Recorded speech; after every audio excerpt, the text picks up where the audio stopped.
घाटशिला विधानसभा seat से कुल 3 बार के विधायक रामदास सोरेन के आकस्मिक निधन के बाद उपचुनाव जीतकर उनके बेटे सोमेश चंद्र सोरेन तो विधायक चुन लिए गए हैं, लेकिन सवाल अब भी बरकरार है कि वे मंत्री बनेंगे या फिर नहीं। घाटशिला उपचुनाव के समय प्रचार अभियान के दौरान मुख्यमंत्री हेमंत सोरेन यह संकेत दे चुके हैं कि युवा सोमेश चंद्र सोरेन को मंत्री पद देने की जगह उनका इस्तेमाल कोल्हान में संगठन को मजबूत करने के लिए किया जाएगा।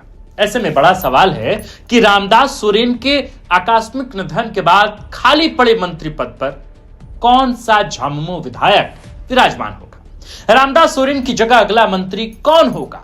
मंत्री पद कोल्हान में जाएगा या संताल परगना को भागीदारी मिलेगी। मंत्री कोई युवा विधायक होगा या मुख्यमंत्री अनुभव को तरजीह देंगे। क्या झामुमो किसी महिला की मंत्री पद पर ताजपोशी कर सकता है। ये तमाम सवाल हैं जो फिलहाल झारखंड के सियासी गलियारों में चर्चा का विषय है। गौरतलब है कि कोल्हान से दीपक बिरुवा के रूप में पहले ही मंत्री हैं, तो संभव है कि संताल को यह मौका मिले, और यदि ऐसा हुआ तो कौन सा विधायक मंत्री पद की शपथ लेगा। चूंकि रामदास सोरेन कोल्हान प्रमंडल से थे, तो यह भी संभव है कि अगला मंत्री भी कोल्हान से ही हो। तो इस सूरत में कौन से विधायक को मंत्री पद से नवाजा जाएगा। गौरतलब है कि संताल परगना में फिलहाल मंत्री पद के लिए 3 नामों की सर्वाधिक चर्चा है। यदि मंत्री पद संताल परगना प्रमंडल को गया तो ये 3 विधायक बिल्कुल रेस में है। कौन कौन से नाम। पहला नाम है स्टीफन मरांडी का। स्टीफन मरांडी ने 2024 में पाकुड़ जिला के महेशपुर विधानसभा सीट से विधायकी जीती। झारखंड मुक्ति मोर्चा के वरीय नेता स्टीफन मरांडी काफी अनुभवी हैं। वह अतीत में प्रोटेम स्पीकर के अलावा 2 बार उप मुख्यमंत्री पद पर रह चुके हैं। ऐसे में पार्टी उनके अनुभव का लाभ मंत्रिमंडल में ले सकती है और संताल परगना में आदिवासी अस्तित्व पर खतरा के बीजेपी के दावों की काट भी ढूंढ सकती है। लेकिन यह इतना आसान भी नहीं होगा। दरअसल प्रोफेसर स्टीफन मरांडी काफी उम्रदराज है, उनको स्वास्थ्य संबंधी समस्याएं भी हैं, तो ऐसे में वह मंत्री के रूप में अपने दायित्वों का निर्वहन कितनी मजबूती से कर पाएंगे, इस बात को लेकर संदेह। संताल परगना में मंत्री पद की रेस में दूसरा उल्लेखनीय नाम जामा विधायक लुइस मरांडी का है। विधानसभा चुनाव से पहले भारतीय जनता पार्टी से बगावत करके झारखंड मुक्ति मोर्चा में आई लुइस मरांडी ने जामा विधानसभा सीट से जीत हासिल की। वह अतीत में रघुवर दास सरकार में महिला एवं बाल विकास मंत्री रह चुकी हैं। लुइस मरांडी का नाम इसलिए भी चर्चा में है क्योंकि हेमंत सरकार के दूसरे कार्यकाल में झामुमो कोटे से किसी भी महिला को मंत्री पद नहीं दिया गया है, वह भी तब जबकि हेमंत सरकार महिला सशक्तिकरण की दिशा में उल्लेखनीय कदम उठाने का दावा करती है। यदि मुख्यमंत्री हेमंत सोरेन किसी महिला विधायक को मंत्री पद देना चाहें तो लुइस मरांडी की लॉटरी लग सकती है। हालांकि इसमें मुश्किलें भी हैं। दरअसल लुइस मरांडी झारखंड मुक्ति मोर्चा की परंपरागत कार्यकर्ता नहीं रही, बल्कि उन्होंने अपना सियासी करियर बीजेपी में रहते हुए स्थापित किया है। वह चुनाव से ऐन पहले ही झामुमो में आई है। ऐसे में यदि झामुमो के किसी पुराने विधायक के ऊपर लुइस मरांडी को तरजीह दी गई तो पार्टी के भीतर असंतोष पनप सकता है, जो सरकार की सेहत के लिए भी ठीक नहीं होगा। इस कड़ी में तीसरा नाम हेमलाल मुर्मू का लिया जा सकता है। हेमलाल मुर्मू इस समय पाकुड़ जिला के लिट्टीपाड़ा विधानसभा सीट से विधायक है। इसे हेमलाल मुर्मू का राजनीतिक पुनर्जन्म कहना अतिशयोक्ति नहीं होगी। दरअसल वह वर्ष 2014 में झामुमो छोड़कर भारतीय जनता पार्टी में चले गए थे। उन्होंने बीजेपी में 9 साल का लंबा वक्त बिताया। वह बरहेट विधानसभा सीट से उपचुनाव, विधानसभा चुनाव और राजमहल संसदीय सीट से लोकसभा का चुनाव भी लड़े, लेकिन कामयाबी नहीं मिली। जबकि वह अतीत में झामुमो की टिकट पर राजमहल संसदीय सीट से सांसद रह चुके हैं। वह झारखंड सरकार में मंत्री भी रह चुके हैं, तो अनुभव के मोर्चे पर उनको पूरे 100 नंबर मिलेंगे। हेमलाल मुर्मू 9 साल तक बीजेपी में किस्मत आजमाकर थकने के बाद 2023 में झारखंड मुक्ति मोर्चा में वापस लौटे हैं। यदि मंत्री पद संताल परगना को दिया जाए तो हेमलाल मुर्मू मजबूत दावेदार कंटेंडर हो सकते हैं, लेकिन मुख्यमंत्री हेमंत सोरेन शायद यह भी ध्यान रखेंगे कि हेमलाल मुर्मू 9 साल तक बीजेपी में रहे, अभी लौटे हैं, तो उनको संगठन में थोड़ा और वक्त दिया जाना चाहिए। यदि हेमलाल मुर्मू को मंत्री पद दिया गया तो वैसे विधायक नाराज हो सकते हैं जिन्होंने कभी भी पार्टी संगठन से बगावत नहीं की और दशकों से झामुमो का झंडा ढो रहे हैं। रामदास सोरेन घाटशिला विधानसभा सीट से कुल 3 बार विधायक निर्वाचित हुए। पहली दफा 2009 में, इसके बाद उन्होंने 2019 में और 2024 में लगातार 2 बार यहां जीत दर्ज की। कोल्हान टाइगर चंपाई सोरेन के बीजेपी में जाने के बाद कोल्हान में संताल आदिवासी समुदाय को साधने के दृष्टिकोण से मुख्यमंत्री हेमंत सोरेन ने अगस्त 2024 में रामदास सोरेन को पहली बार मंत्री बनाया था। 2024 में नई सरकार के गठन पर रामदास सोरेन को स्कूली शिक्षा एवं साक्षरता विभाग जैसा अहम मंत्रालय सौंपा गया। अब उनके आकस्मिक निधन के बाद संभव है कि मुख्यमंत्री हेमंत सोरेन कोल्हान से ही किसी विधायक को मंत्री पद देना चाहें। ऐसे में सबसे पहले दावेदार बनते हैं स्वर्गीय रामदास सोरेन के नवनिर्वाचित विधायक बेटे सोमेश चंद्र सोरेन।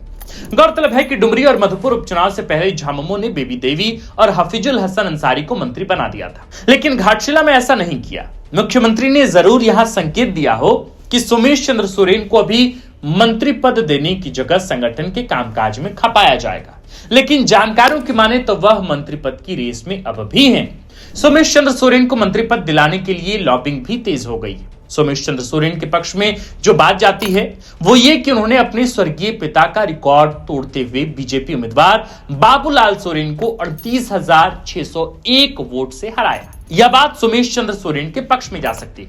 कोल्हान से मझगांव विधायक नीरल पूर्ति भी मंत्री पद के दावेदार है। नीरल पूर्ति की गिनती झामुमो के वरीय और विश्वस्त नेताओं में की जाती है। वह तीसरी बार मझगांव से विधायक चुने गए। विधानसभा चुनाव में उन्होंने 59,603 वोट के भारी अंतर से जीत हासिल की थी। कोल्हान में नीरल पूर्ति की बढ़िया पकड़ है और इसलिए उनकी दावेदारी काफी मजबूत मानी जा रही है। ऐसे में उनका नाम भी मंत्री पद की रेस में शामिल है। इस कड़ी में तीसरा नाम दशरथ गगराई का लिया जा सकता है। दशरथ गगराई तीसरी बार खरसावां विधानसभा सीट से विधायक चुने गए। झामुमो के प्रति समर्पित दशरथ गगराई काफी समर्पित है। दशरथ गगराई अनुभवी होने के साथ साथ मुद्दों के जानकार भी हैं। उनको पार्टी के प्रति निष्ठा और समर्पण का इनाम दिया जा सकता है, खास तौर पर उस इलाके से जोबा मांझी के सांसद बनने के बाद दशरथ गगराई की दावेदारी और भी मजबूत हो जाती है। कोल्हान से संजीव सरदार का नाम भी मंत्री पद की रेस में माना जा रहा है। संजीव सरदार पोटका से लगातार दूसरी बार विधायक बने हैं। उन्होंने 2024 के विधानसभा चुनाव में पूर्व मुख्यमंत्री, पूर्व केंद्रीय मंत्री और बीजेपी के अनुभवी वरीय नेता अर्जुन मुंडा की पत्नी मीरा मुंडा को हराया है। इस जीत ने संजीव सरदार का राजनीतिक कद भी बढ़ा दिया है। संजीव सरदार युवा हैं, जो बात उनके हक में जाती है। कोल्हान में मंत्री पद की रेस में संजीव सरदार का नाम होना आश्चर्य की बात नहीं है और यदि मंत्री बने तो हैरानी भी नहीं होगी। अब बढ़ते हैं अगले नाम की तरफ। बहरागोड़ा विधायक समीर मोहंती का नाम भी मंत्री पद के दावेदारों की सूची में शामिल है। बहरागोड़ा से दूसरी बार विधायक चुने गए समीर मोहंती संगठन में सीनियर हैं और युवाओं के बीच भी उनकी काफी पकड़ मानी जाती है। पिछले बार भी समीर मोहंती का नाम मंत्री पद के दावेदार की सूची में शामिल था, लेकिन आखिरकार उनका पत्ता कट गया। यदि मंत्री पद कोल्हान में ही जाएगा तो फिर मुख्यमंत्री हेमंत सोरेन समीर मोहंती के नाम पर भी विचार कर सकते हैं। यदि समीर मोहंती मंत्री नहीं बने तो इसका एक ही कारण होगा कि वह आदिवासी नहीं है। इस सिलसिले में सुखराम उरांव का नाम भी उल्लेखनीय है। सुखराम उरांव तीसरी बार चक्रधरपुर विधानसभा सीट से विधायक चुने गए। वह पार्टी के सीनियर नेता हैं। यदि अनुभव को तरजीह दी गई तो सुखराम उरांव भी मंत्री पद के मजबूत कंटेंडर हो सकते हैं। गौरतलब है कि रामदास सोरेन के निधन के बाद स्कूली शिक्षा एवं साक्षरता विभाग भी मुख्यमंत्री हेमंत सोरेन के पास ही है। उससे उनका कार्यभार बढ़ा हुआ है। रामदास सोरेन के निधन के बाद हेमंत कैबिनेट में मंत्री पद भी खाली है, जिसे भरा जाना जरूरी है। वैसे भी पिछले कार्यकाल में मुख्यमंत्री हेमंत सोरेन ने अपने विशेषाधिकार का इस्तेमाल करके 12वें मंत्री की नियुक्ति नहीं की थी, लेकिन मंत्रिमंडल में रामदास सोरेन के निधन से खाली हुई जगह को भरना ही होगा। यदि इसमें देरी की गई तो पार्टी के भीतर असंतोष पनप सकता है। गौरतलब है कि अभी हेमंत कैबिनेट में झामुमो कोटे से दीपक बिरवा, चमरा लिंडा, सुदिव्य कुमार सोनू और हफीजुल हसन अंसारी मंत्री। रामदास सोरेन का निधन हो गया, इसलिए उस जगह को नए मंत्री पद से भरना होगा। कैबिनेट में कांग्रेस कोटे से दीपिका पांडे सिंह, शिल्पी नेहा तिर्की, डॉक्टर इरफान अंसारी और राधा कृष्ण किशोर मंत्री हैं। आरजेडी कोटे से संजय प्रसाद यादव मंत्री हैं। गौरतलब है कि हेमंत कैबिनेट में दिसंबर 2024 में झामुमो के 5, कांग्रेस के 4 और आरजेडी के 1 विधायक ने मंत्री पद की शपथ ली थी। रामदास सोरेन के निधन से झामुमो कोटे से 1 मंत्री पद की जगह खाली है, बर्थ खाली है। हेमंत कैबिनेट से झारखंड मुक्ति मोर्चा कोटे से नया मंत्री कौन होगा? मंत्री पद संताल परगना के खाते में जाएगा या कोल्हान के पास ही रहेगा? मंत्री कोई महिला होगी या मुख्यमंत्री हेमंत सोरेन किसी पुरुष विधायक पर ही भरोसा करेंगे? नया मंत्री अनुभवी होगा या फिर युवा? आपको क्या लगता है? आप हमें कमेंट सेक्शन में जरूर बताइए। बाकी आप देख रहे थे द फोर्थ पिलर। हमारा नाम आकाश आनंद है। हमने जितने भी विधायकों के नाम लिए हैं, आपको उनमें से किन विधायकों के मंत्री बनने की संभावना ज्यादा लगती है, आप हमें कमेंट में लिखकर बताएं। साथ ही यह भी बताएं कि आप किसे बतौर मंत्री के तौर पर इन विधायकों में देखना चाहते हैं। आप देख रहे थे द फोर्थ पिलर। हमारा नाम आकाश आनंद है। कैमरे के पीछे देखिए और इस खबर कंटेंट रिसर्च को लिखा है हमारे प्रिय साथी और कंटेंट हेड और हमारे बड़े भाई सूरज ठाकुर ने। वीडियो को अंत तक देखने के लिए आपका बहुत बहुत